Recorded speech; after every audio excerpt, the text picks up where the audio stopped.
Chin Yo-woon asks if there is no name tag, while the other student confirms and says he can't see the 7th prince's name tag, adding that it seems like he'll just have to wait until they find one. Chin Yo-woon thinks this must be one of the 6 clans' tricks and says he understands. He'll wait. He wonders if they don't want him in the same row as them. He thinks, well, nothing good will come out of having conflict with them from the beginning, and recalls they were the ones who tried to kill him whenever they had the chance. He believes they would probably kill him right away if they saw him, but he still came here after countless attacks from them. He resolves to be stronger than anyone else in this demonic academy. Meanwhile, he observes the multitude of disciples and contemplates the difficulty of reaching the front in such a crowd. Some students engage in gossip, with one remarking about a black number 7 name tag, identifying the wearer as an heir candidate not affiliated with the 6 clans. Another student mentions rumors suggesting that the individual in question has not mastered any martial arts style. Someone responds, suggesting that such a person would likely be the first to fail. Prince Chin Yo-woon assumes it's evident what they're whispering about, even if he cannot hear them clearly. He decides to ignore their potential mockery.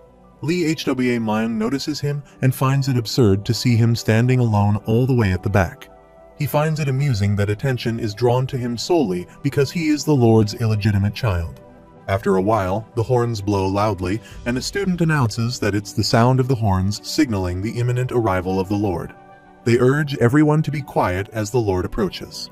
All the students direct their attention to Right Guardian Crazy Blade Siob Meng, who stands alongside Lee Hwa Myung. Siob Meng slips and becomes irritated, commenting on the oddity of his shabby clothes. Lee Hwa Myung retorts, asking what Siob Meng is staring at, calling him a red-haired fool.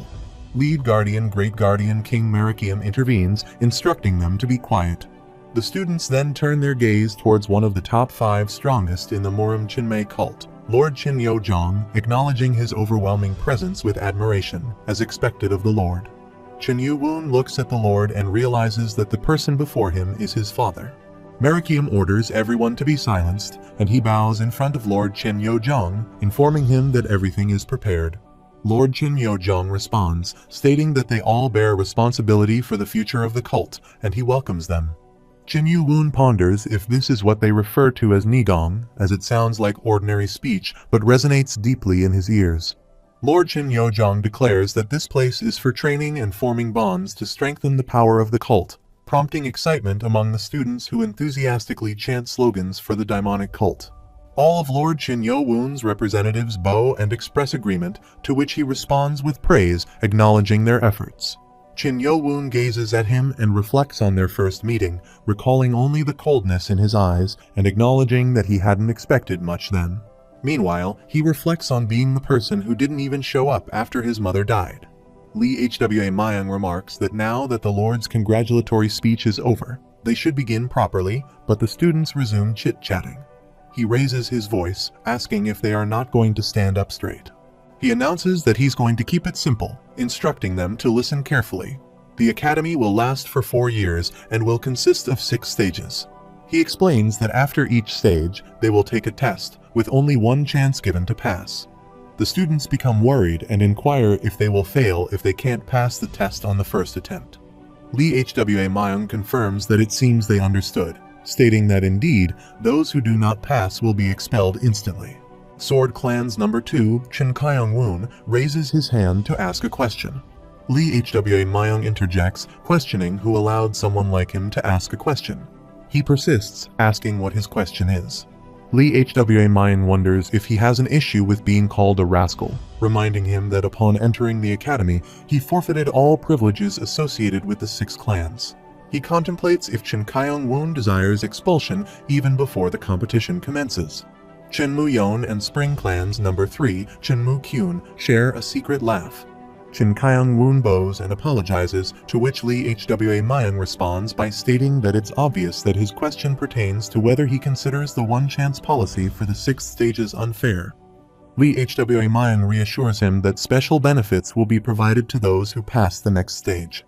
He further explains that the first benefit is the Black Dragon Ball. Chin Yo-woon wonders what the Black Dragon Ball is, prompting a student to clarify that they are discussing the Black Dragon Ball. Another student adds that it must be the medicine ball that enables the consumer to gain 20 years worth of Nigong. One student deduces that if one passes through all the stages and acquires 6 of the balls, they would gain 120 years worth of Nigong, akin to the level of a high expert.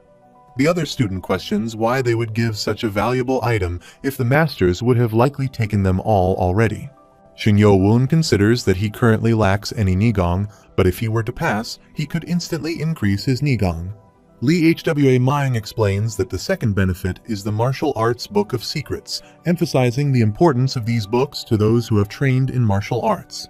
He elaborates that the library of the Demonic Academy comprises 5 floors, with access to each floor granted upon passing a test. He mentions that depending on the effort they exert, they may have the opportunity to learn the secrets of various martial arts manuals. One student asks if this means he could learn divine phonology, while another compares it to the knowledge possessed by the Muram masters. Shinyo Woon realizes that he needs the martial arts books to survive, considering them more crucial than Nigong. Lee Hwa Myung expresses doubt, stating that most of them won't reach the 5th floor, even if they weren't resurrected, so they shouldn't get their hopes up. Seob Meng reflects on his ability to boost morale and then quickly diminish it, feeling dissatisfied with everything he does. Lee Hwa Myung announces that the third and final benefit is that they will obtain a rank they have never held before. Chin Kyung-woon observes him and realizes that this is why even the candidates do not have any ranks or privileges here. Everything changes once they enter the academy. From now on, only the strong will survive. Lee Hwa Myung explains that each time they pass through a stage, they will receive a rank. A low-ranked warrior for Stage 1, a middle-ranked warrior for Stage 2, a high-ranked warrior for Stage 3, a squad leader for Stage 4, and clan leader for Stage 5. As for the 6th stage, it doesn't matter to any of them, so he will just skip it. Meanwhile, he elaborates that most of those present won't be able to progress beyond 3 stages, regardless of their efforts. He questions whether it would not be a disgrace for members of high-ranked clans to become low-ranked warriors.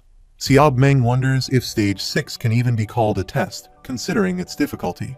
He notes that it's almost impossible, as fewer than 10 people have passed the test in the Academy's hundreds of years of existence.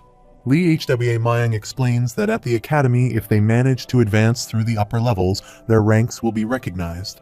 While they all may begin with the same cadet ranks, their ranks will differ later on. Shinyo Woon reflects that if surviving until now was his biggest problem, now survival means advancing in ranks. Lee Hwa Myung declares that he has finished explaining and announces that from now on, he will assign dormitory groups as they begin the first test. Shinyo Woon becomes worried and asks what he means by this. The students start chit-chatting, with one questioning if they heard correctly and another expressing disbelief and questioning the fairness of the situation. Another student asks if they are supposed to learn something first, while his friend wonders if they can have the first test already, to which he responds by asking what they will do if they get expelled. Lee Hwa Myung instructs them all to be quiet and reiterates that, as he stated before, those who fail this test will be expelled from the academy and won't even deserve to be called low-ranked warriors. He explains that the first test will assess their basic skills, emphasizing the need for at least basic Nigong to become a warrior of their school. Those without basic Nigong will be assigned to agricultural, commercial, and service districts, so they should be prepared for the possibility of failure. Shinyo Woon inquires about darning work, and he chuckles, responding that no, they do need people for menial tasks, so they shouldn't try too hard. Shinyo Woon curses inwardly, realizing that this is the reason why the ladies of the 6 clans made him swear an oath not to learn Nigong, and if he fails this test, he will become part of the lowest clan of the cult. He acknowledges that if that happens, anyone could try to kill him. Shinmu Kiam observes him and thinks that he doesn't know whose idea it is, but it's quite clever. This will spare him the trouble of having to kill himself. After a while, Hang So-yu, the 5th elder and clan leader of the Sound clan within the demonic cult, arrives and begins to play music. Lee Hwa Myung explains that she will oversee the first test, as she holds both positions. He emphasizes that this test is honestly very easy. If they fail here, they'll never even reach the rank of a low-ranked warrior. A student asks who the leader of the Sound clan is, while another questions what kind of test warrants the presence of the Sound clan's leader. They receive no answer, while Shinyo Woon wonders why everyone is covering their ears. Lee Hwa Myung explains that if the 5th elder were to actually unleash her musical energy wave, the weaker ones wouldn't stand a chance. However, she will control it for everyone's sake, so they shouldn't worry too much. With luck, they may even endure it without needing to rely on Nigong. Chenyo Mayang curses inwardly, realizing they are to endure the musical energy wave. Hang So-yu explains that even with just a little Nigong, they will be able to hold on for a minute. Lee Hwa Mayang explains that those who endure the energy wave for a minute without fainting will pass the first test.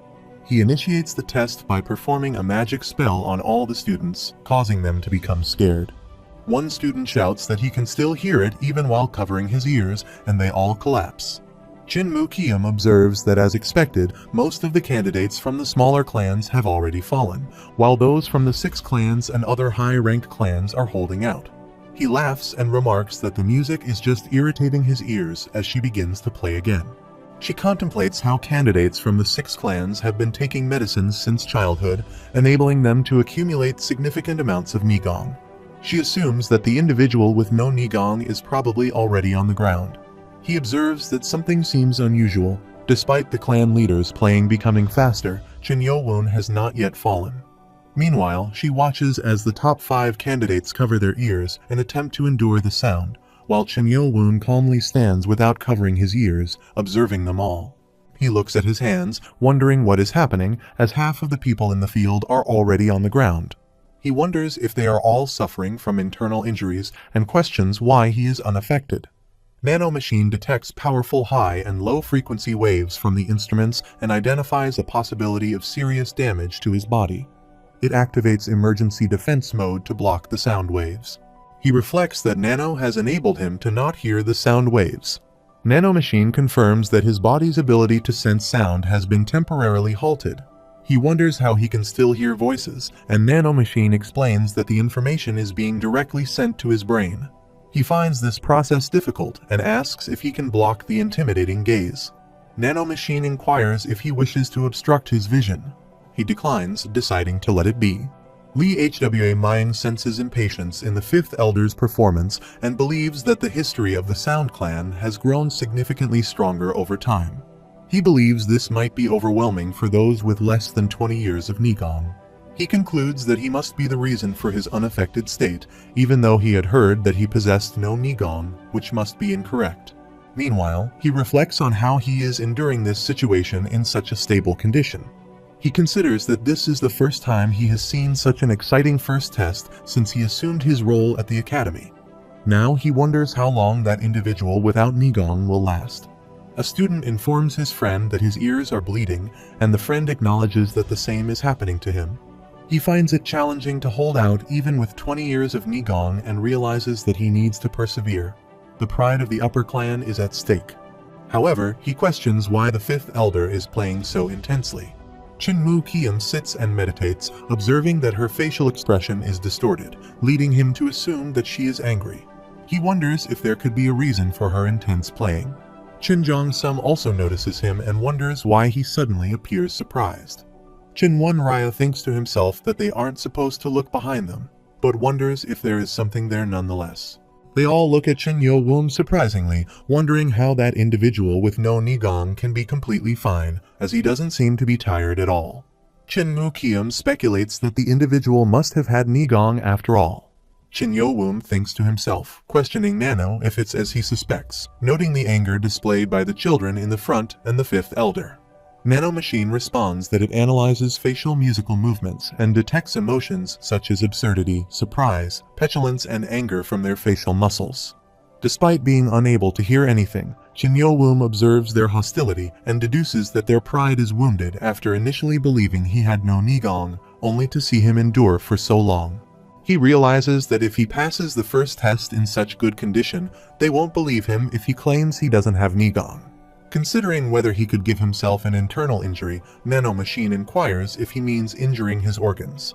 He agrees, and Nano Machine confirms that it is possible, but it doesn't recommend intentionally injuring his body. Meanwhile, he thinks he doesn't care. Once the performance is over, he wants to give him an internal injury and make him vomit blood. Nano Machine acknowledges the order to force internal organ damage. Hang So-yu reflects that it's almost 1 minute now and is surprised that the individual who isn't even 15 years old could endure this so easily. She realizes she can't end it like this because her pride won't allow it, feeling angry. She decides she needs to try and endure this performance that uses half the power in her body, and she plays music with all her powers. Lee Hwa Myung perceives this as dangerous. Shin Jong-sum starts bleeding and coughing. Lee Hwa Myung urges her to stop, as any more will be dangerous. He observes that almost all the students have fallen, while Chin Yo-woon stands calmly.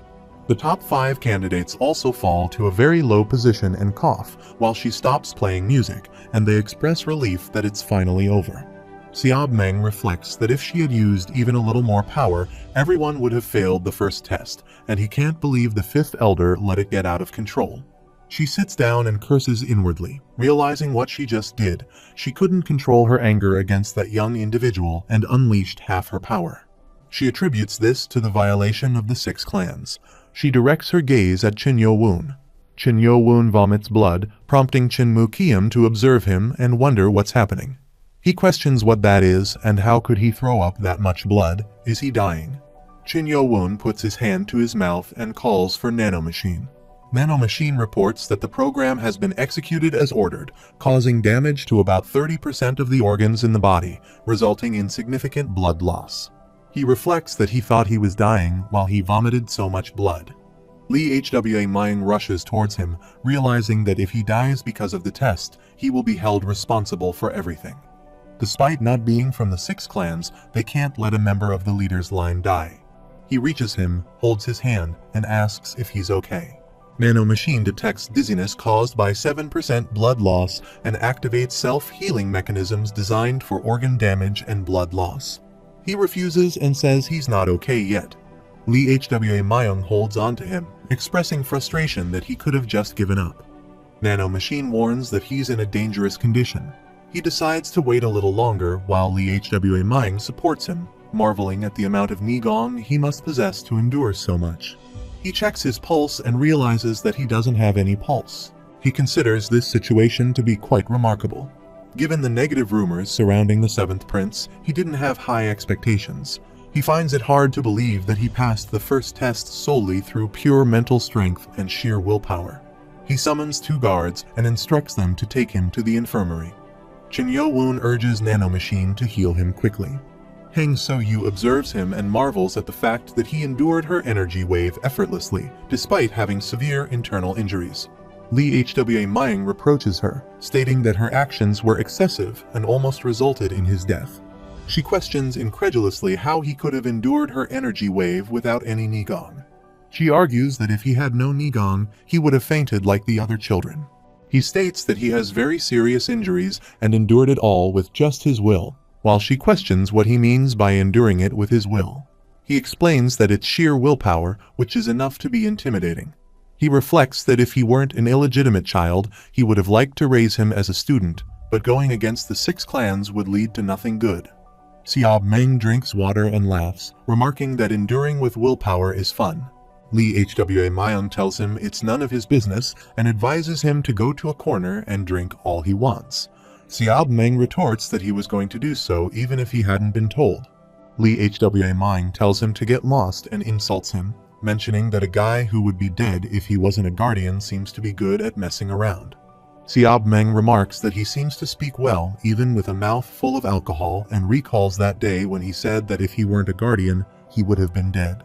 Seob Meng becomes angry and casts a magic spell on him, causing the spell waves to go toward the students, while they perceive this intense energy and think that the right and left guardians are crazy. Seob Meng walks away and declares that he's leaving, insulting him and remarking on the students sprawled on the ground from just that kind of energy wave, noting the lack of grit in kids these days. He looks at the top 5 candidates and thinks that compared to them, he really likes that kid, Chin Yo-woon. The scene shifts to the 2nd floor infirmary of the Demonic Academy's main building, where Demonic Academy Dr. Baek Jong-myung is seen writing something. Suddenly, someone knocks on his door and informs him that there is a patient. He eagerly asks whose patient it is, then opens the door and excitedly inquires about the patient's whereabouts, while guards hold Chin Yo-woon. He expresses surprise, wondering how this could have happened, as having a patient on the first day is unexpected but characteristic of the Demonic Academy. A guard looks at him and recalls hearing that he was Baek Jong-woo's student, noting his enthusiasm for medical practice. Baek Jong-myung dances excitedly as he walks toward Chin Yo-woon and tells him that this isn't the time to be joyful, instructing him to come inside. The guards help Chin Yo-woon lie down on the bed, while Baek Jong-myung examines him and asks how difficult a test could be for someone to be in such a condition.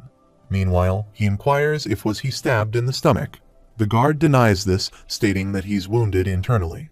Dr. Baek Jong-myung is shocked and asks if this is from internal damage, to which the guard responds affirmatively, mentioning that he doesn't have any Nigong, so the left guardian has requested special care for him. He reflects that he has seen many cases in the 10 years he has been his teacher's student, but this is the first time he has seen so much blood from an internal injury. The guard then mentions that since they have brought him to the infirmary, they will be on their way. He acknowledges this, and the guard questions why he is moving so slowly when they're busy. The other guard dismisses it as nothing and reflects on the kid, noting that his complexion seems much better than before, and wonders if he's mistaken. Dr. Baek Jong-myung checks his pulse while trying to open his eyes and thinks he completely forgot about the infirmary. He realizes he's almost healed all the internal damage, but it still hurts a lot. He knows he has to endure it until the doctor is done. Dr. Baek Jong-myung remarks that the pulse is clearly irregular and fast, indicating significant damage. He finds it very strange because even if he bites his tongue, he doesn't bleed this much. He decides to start off with some acupuncture. Suddenly, an explosion occurs, causing him to fall down. Startled, he looks at Seob Meng. Seob Meng takes a sip of water and asks why he is here, sarcastically remarking about the former cowardly student now becoming the academy's doctor. Dr. Baek Jong-myung thinks Seob Meng has that annoying tone as always and asks what brings him to the infirmary, noting that as the right guardian, he shouldn't be injured anywhere. Seob Meng laughs in a demonic manner and remarks that it seems he doesn't appreciate his presence. He chuckles and adds, "Of course not. Please make himself comfortable here." He contemplates that he can never fully understand him while casting a glance at Chin Yo-woon. Seob Meng then asks, "Look at this, isn't he such an interesting kid?" Chin Yo-woon wonders why that individual is in the infirmary and ponders if he has discerned that he's feigning internal injuries. He curses inwardly, finding the smell of alcohol unbearable. Meanwhile, Seob Meng questions why he's pretending to be asleep seizes him and begins chanting a spell, causing Chin Yo-woon to break into a sweat. Dr. Baek Jong-myung observes that he lifted a person without physical contact, affirming that he's the rightful guardian of the school. He considers whether he utilized Nigong to sit him up. Chin Yo-woon realizes he cannot move his body since it hasn't been properly set yet, while Seob Meng warns that if he continues feigning sleep, he'll strike him across the face. Yielding to the pressure, Chin Yo-woon opens his eyes, exclaiming he has been caught. He inquires how he discerned his ruse. Amused, Seob Meng comments on Chin Yo-woon's audacity and asks how he dares to be so brazen, let alone embarrassed in the presence of a guardian. Seob Meng explains that any seasoned warrior can distinguish between wakefulness and sleep by the rhythm of one's breath. Reflecting, he realizes he discerned it from the sound of his breathing. The Nano machine interjects, stating that the typical breathing rate for a male aged 15 to 20 is approximately 12 to 20 breaths per minute. However, earlier, Chin Yo-woon's breathing was only around 8 breaths per minute, indicating an unnatural state. He contemplates that he doesn't require any superfluous information. Seob Meng laughs and remarks that he doubts youngsters nowadays possess the audacity he does. He's rather impressive. Glancing at him, he wonders if the reason he came here is because he noticed his pretense.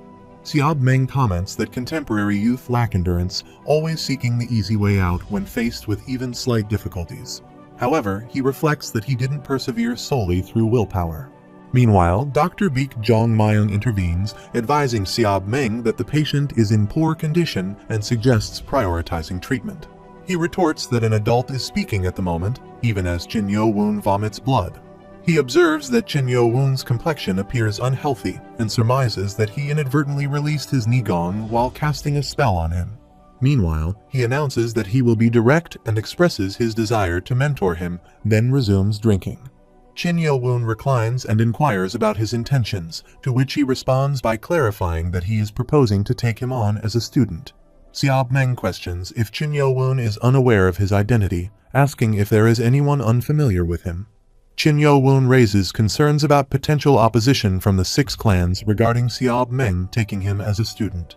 He laughs off the idea, stating that it's amusing and asserting that regardless, competition between the clans will persist with or without Qin Yo-woon.